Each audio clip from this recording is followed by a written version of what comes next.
Hey, what's going on everyone? I'm Jakejames Lugo and welcome to the channel. So not that long ago, prior to the new year starting, I got a chance to be part of the closed alpha for Rocksteady's new game coming out on February 2nd, Suicide Squad Kill the Justice League. I got to play a bunch of the game for like a good number of hours on Xbox Series S, but it was also available for PlayStation 5 and on PC, and there was a bunch of people that got to play this, but we were under NDA for like a long time.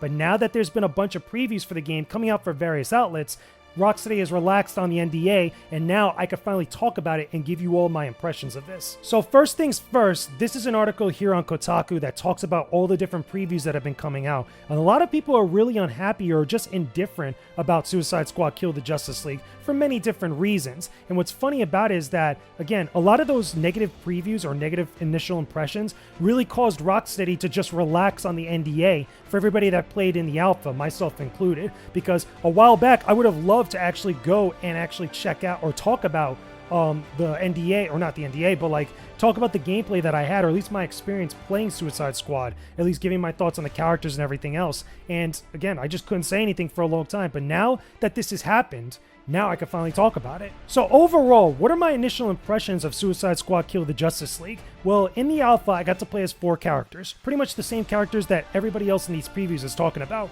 Harley Quinn, Killer Shark, Deadshot, and Captain Boomerang. Every single character plays differently. They have their own little abilities. They have their own ways of getting around the map, which is, by the way, Metropolis. It's like a good chunk of Metropolis with a bunch of different like landmarks that everybody that loves DC Comics will recognize. And you're just going around just like completing different quests, different missions that from Amanda Waller and all the different like people that you come across throughout the DC universe that are related to the Suicide Squad. I'm not going to get into too much spoilers because even though they relaxed the NDA, I still at least, don't want to tackle too many spoilers with this. Now, unfortunately, the biggest issues that I had with this, which a lot of people have mentioned in some of the previews, is that some of the way that the characters control, whether you're running around the map or getting into combat, some of them just don't feel all that comfortable to control. The biggest one for me personally was Harley Quinn, where she has this ability to swing on this drone that allows her to go from place to place, like going between rooftops or just getting some airtime. And unlike something like Spider-Man, which allows you to just swing indefinitely, Harley Quinn has a cooldown for her drone, which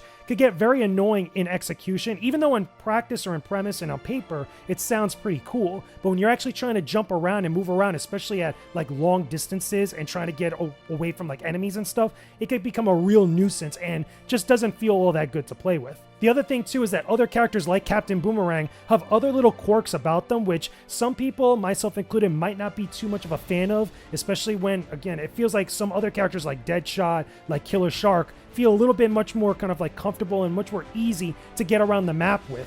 And again, I understand like different characters, different attributes and stuff, but when it came to like actually trying to experiment with the different characters, it was stuff like that that really stood out to me, which seems to be the big consensus amongst a lot of these previews. One of the big previews that everybody seems to be pointing out is this one by Destin Legary, who he says that, again, he's not a huge fan of the game from what he played. He just, again, didn't like a lot of the stuff involving the live service stuff. He didn't like the way that some of the characters felt. He didn't like how after the story elements, the game just feels a little bit empty and other little things like that that he talks about in his preview.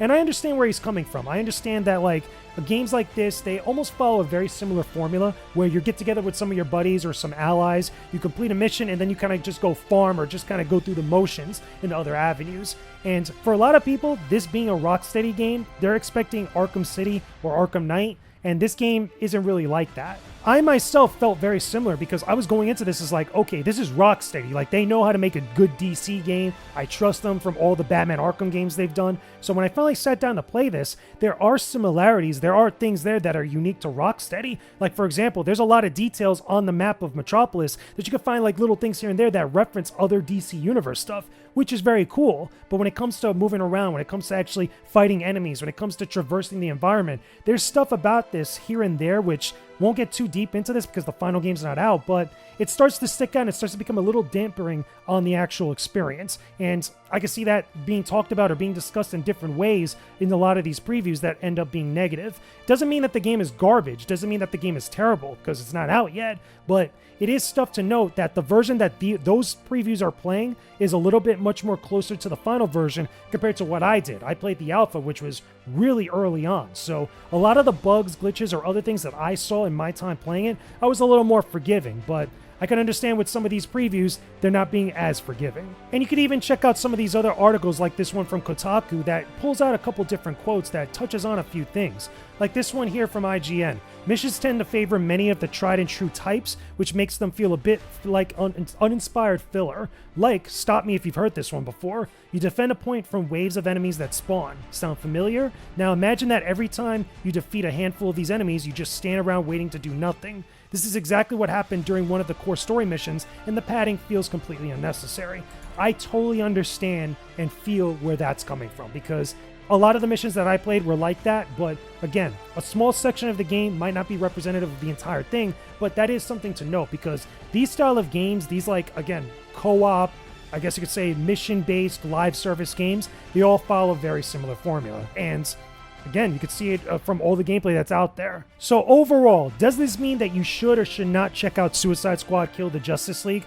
Honestly, from my first initial impressions, I feel like this is going to be a game that a lot of DC fans really are already decided to pick up. But for anybody else that hasn't really made a decision yet and is just looking at all this stuff coming out, definitely wait to see those first initial impressions of the final game, or at least those first reviews. Because I feel like if you're into this style of game, you probably already decided to pick this up. If you're a giant DC fanatic, you're already going to pick this up. If you're also a big Arkham fan, because specifically this is Kevin Conroy's last appearance as Batman, or the voice of Batman, so many people like myself are going to pick up this game because of that reason alone. But if you're not any of those things, or if you're not caring about any of those things, and you just want a good release for a PS5 or Xbox Series X or PC, then wait it out and see what everybody else says before you make the dive into it, because I feel like that's the smarter decision for anybody else that's not so fanatical about this type of stuff. But anyway, those are my thoughts about Suicide Squad Kill the Justice League and the alpha gameplay and all these previews that are coming out about it. Let me know some of your thoughts about the game in the comment section down below. Tell me, are you going to pick up this game for your console? Are you going to wait to see what everybody else says?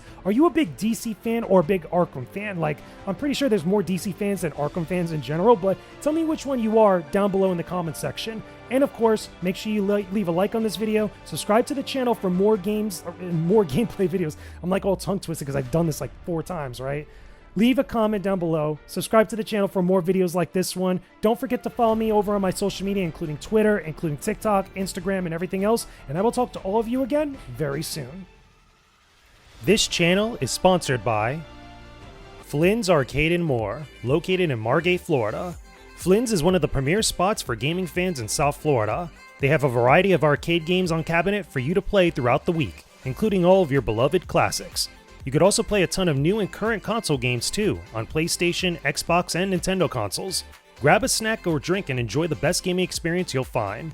Visit during one of their many big events to connect with the gaming community in South Florida. Want to test your skills in competitive fighting games? Join any of the weekly tournaments that happen at Flynn's for a chance for some cool prizes. And if you're into tabletop gaming or model kit building, there's a bunch of events there for you too. Swing by Flynn's Arcade and More, located in Margate Boulevard in Margate, Florida. You won't find a better spot than Flynn's.